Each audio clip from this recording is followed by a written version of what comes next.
Hey there, and welcome back to For the Love of Dogs and Their Humans. I'm Deb from Busy Paws, and today's episode is one that I think every dog owner needs to hear. We're talking about a bit of a mindset shift, and that is that your dog's behavior is not a problem, but rather a solution to the problem.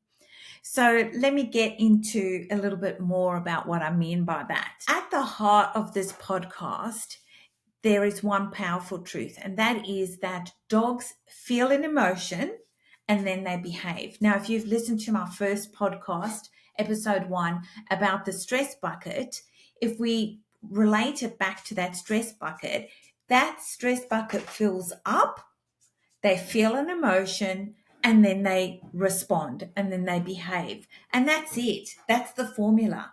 That emotion could be fear, it could be excitement, it could be frustration, confusion, it could even be calmness. And the behavior is just what follows from that emotion. So every bark, every lunge, every zoomy, every cuddle, it's just their way of expressing what's going on inside for them. Your dog feels an emotion and then they respond with a behavior. And that behavior can literally be anything. One dog might bark when they're scared, another one might hide under the bed. One dog might jump all over you when they're excited, another one might freeze or flop over onto their back. They are literally picking whatever behavior they can find at that particular time. The behavior is a symptom. The emotion is the cause. And when we focus only on stopping the behavior, we completely miss what our dogs are actually trying to tell us. If you've listened to me before, you've probably heard me mention my boy Kip, who's laying behind me. So if you're watching this on a video, you'll see him. He's actually doing something really weird with his nose at the moment. But he is my beautiful, and when I say beautiful, I'm not exaggerating. He is absolutely the most stunning Kelpie you will ever see in your life. He is gorgeous. But he is also very, very complex, and he has challenged me in the best ways, but he's challenged everything I've learned in all the dog training courses I've done, all in my certificates, in my qualifications, all that. He has challenged everything. He has not only challenged me, he's challenged other dog trainers. You know, when I first got him, we would work together and collaborate to try and figure out what are we going to do about Kip's behavior. And we were all a little bit baffled, and he wasn't responding how other dogs, your typical dog, would respond. But the point of this whole thing is that he wasn't being difficult. He just feels things intensely. And that usually comes from fear or overwhelm. His brain is telling him, I wouldn't say constantly. At the beginning, it was constant, but now it's not. But at the beginning, when we first got him, his brain was constantly telling himself, I don't feel safe. I am not safe. I am not safe. And his body would respond in the only way it knew. Now, for Kip, that would be either completely shut down, or it was barking, lunging, and bouncing. He would bounce up and down. So it's completely opposite behaviors on the spectrum. Like one is shutting down and one is very in your face and active. So this is why two dogs can be in the exact situation and react in totally different ways.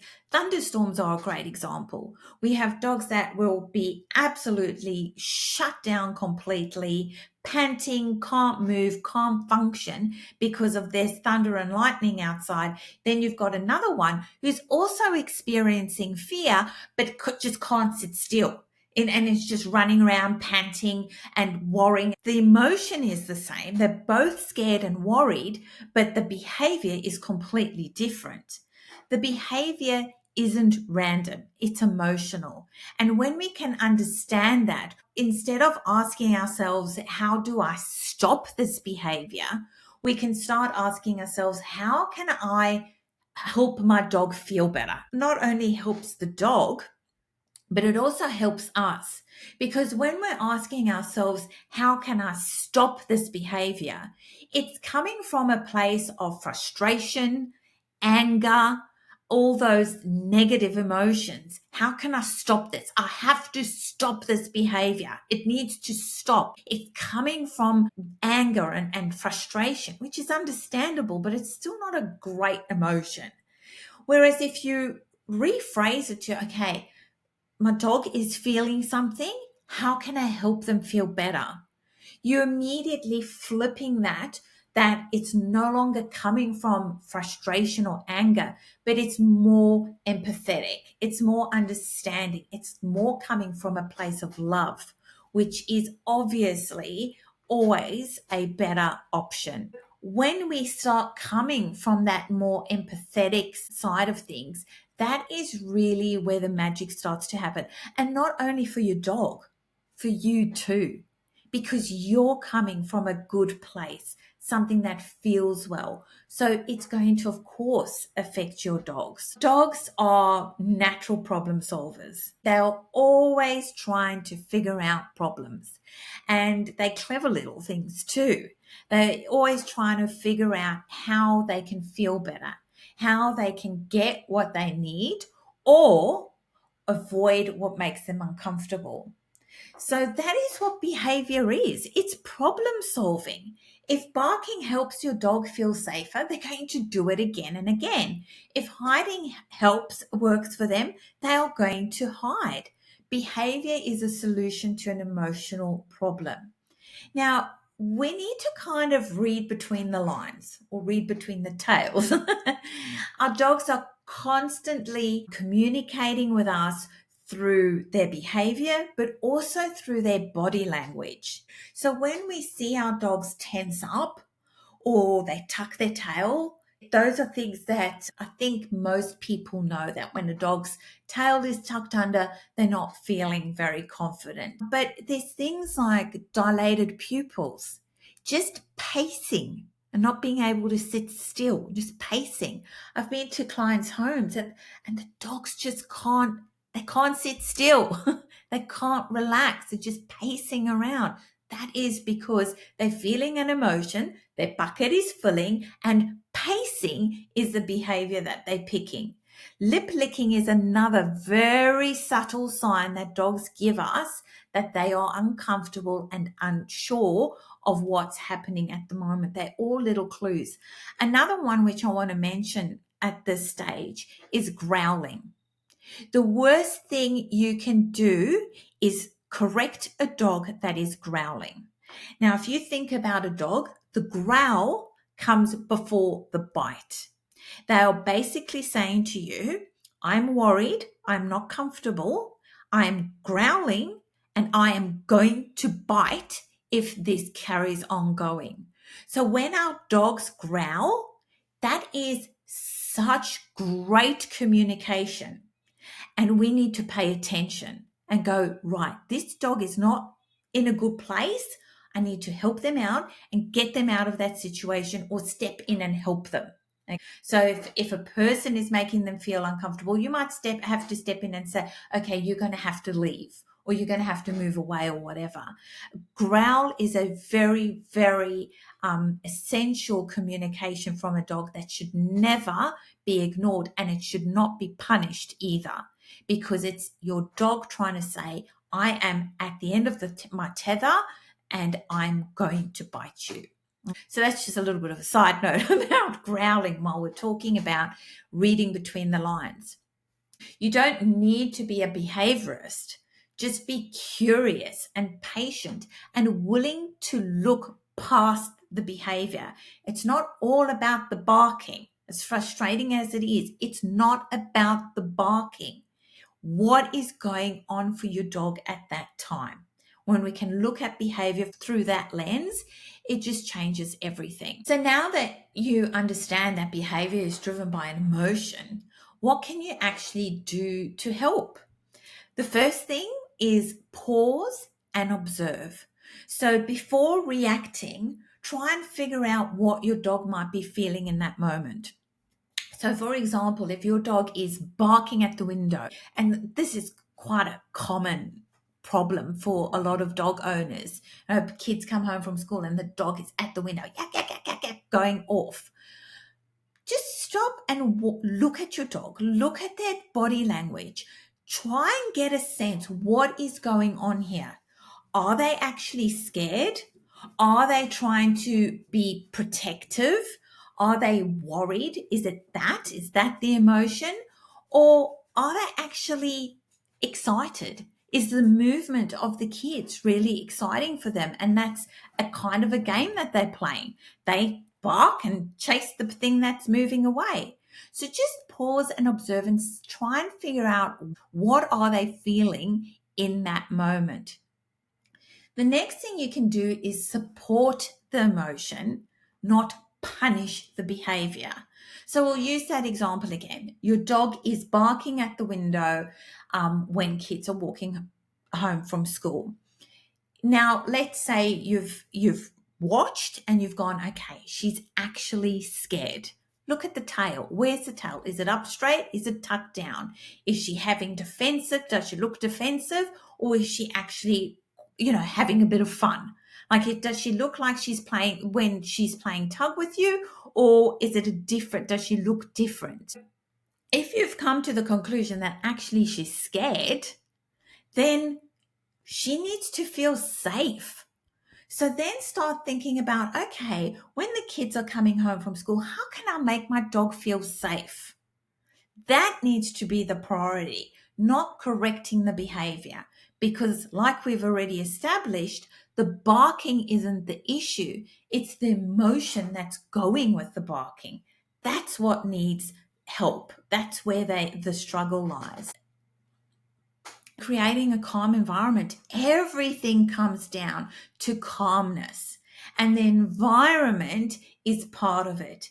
So when we can create a calm environment by reducing stress and sometimes adding predictability, can help your dog feel safe. So if we have a calm environment, let's say they're being very stimulated by kids walking past, you might just close the blinds. Then they can't see the movement. It can honestly be something as simple as that. It could be that they go into the backyard and have their long-lasting chew or their stuffed Kong or whatever it is. It's reducing that stress and then adding that predictability of, okay, you go outside and you have your Kong at this time of the day. And then teach them better options of how to respond. So this is where games-based training is so incredible, because we can get our dogs to feel those emotions in a safe environment and then give them options. So instead of barking when somebody moves, how about we go and lay on our bed? Or instead of chasing that, how about we do this instead? Whatever behavior we want, you can teach them whatever behavior you want. Then your dog will start feeling supported, and you will teach them these alternative behaviors that then become easier for both of you. So for me, for personal example with Kip, crate training has been huge for him. He's always loved his crate anyway. It's somewhere where he can feel safe and secure. Kip is very reactive to especially my son, my 18-year-old. But in the beginning, that stress bucket would fill up and then we'd get that barking and lunging and carrying on. But because his neocortex wasn't functioning in those moments and he was using his little reptilian brain, he couldn't think. So even though he knew the crate is a safe place, he wasn't using that part of his brain. He was in fight flight, in survival mode. But we've now got him to a stage where he can be in that situation, but he can still think. So by teaching him those alternative behaviors, that when you're feeling this, when he's scared for whatever reason, go into your crate. Instead of barking and lunging, go into your crate. That's where you feel safe. So for us, that's been a game changer. And for Kip, it's been a game changer too, because he doesn't have to live in the stress. Now, crepe might not be for you. That might not be the thing that you use, but it can be anything that works for you in your situation. At the end of the day, your dog isn't being a problem. They are trying to solve a problem. That is so, so important. They are not being a problem, they're trying to solve a problem. And every behavior is a message and it's a clue and it's a symptom of what is actually going on for your dog emotionally. And if we can take the time to listen and look and pay attention, and we then respond with empathy and understanding, we really open the door to true connection. Your dog is not broken. They are doing the best they can with what they've got, just like you. You're not broken either. You are doing the best you can do with what you've got. And now, hopefully, after listening to this podcast, you've actually got a few tools to help you on your way. Thanks for tuning in to this week's episode. And if this podcast has helped you see your dog in a new light, I'd love to hear about it. Tag me on socials or shoot me a message, send me an email. Don't forget to subscribe and share the podcast with someone who needs to hear about it. And until next time, be kind to yourself, be kind to your dog, and I'll chat to you soon.